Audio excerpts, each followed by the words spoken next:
is because of that strange creature called Minority Report, yes, which is unknown to the standing orders of Parliament, as far as I'm concerned, in my candid opinion. I would want to raise two things.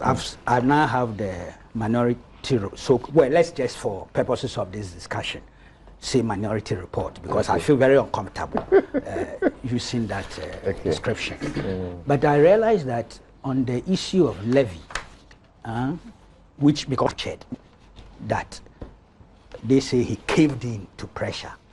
If you read the Minority Report, they themselves are saying that Muntaka caved in to pressure.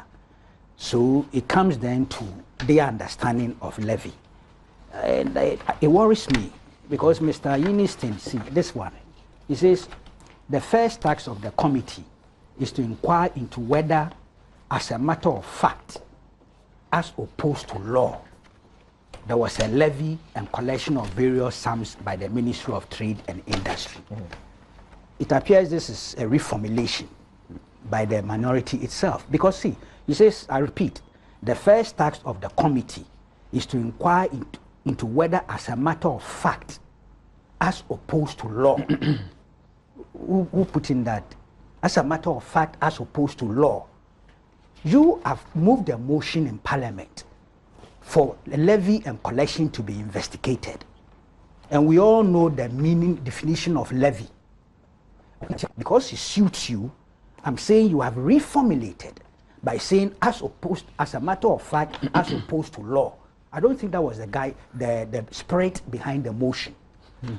But beyond that, they now come in to make a judgment in their report, which is not is not what is in the committee's report. So then there's a divergence. He says, see, these assertions notwithstanding, an objective assessment of the evidence on record reveals that the Ministry of Trade and Industry played a key role in getting the expatriate businesses to pay the sponsorship fees, in quotes, requested by the private sector partner, the foundation.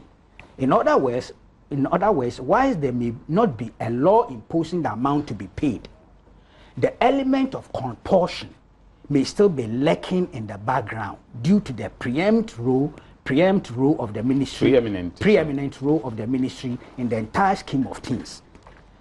It must be said, the here committee, and this is critical, none of the expatriate business executives who attended upon the committee admitted to having been compelled to pay money. But we don't think that any member of the committee expected a rational businessman or woman operating in Ghana to make an admission that they had been forced to pay money towards an event openly supported by the government. So what was the purpose of the investigations then? If indeed the minority is inviting us to say that in actual fact, under no circumstances was any businessman going to admit this openly, then you see they are inviting us to, by all means and by force, take their interpretation or reformulation. I think that's unfair.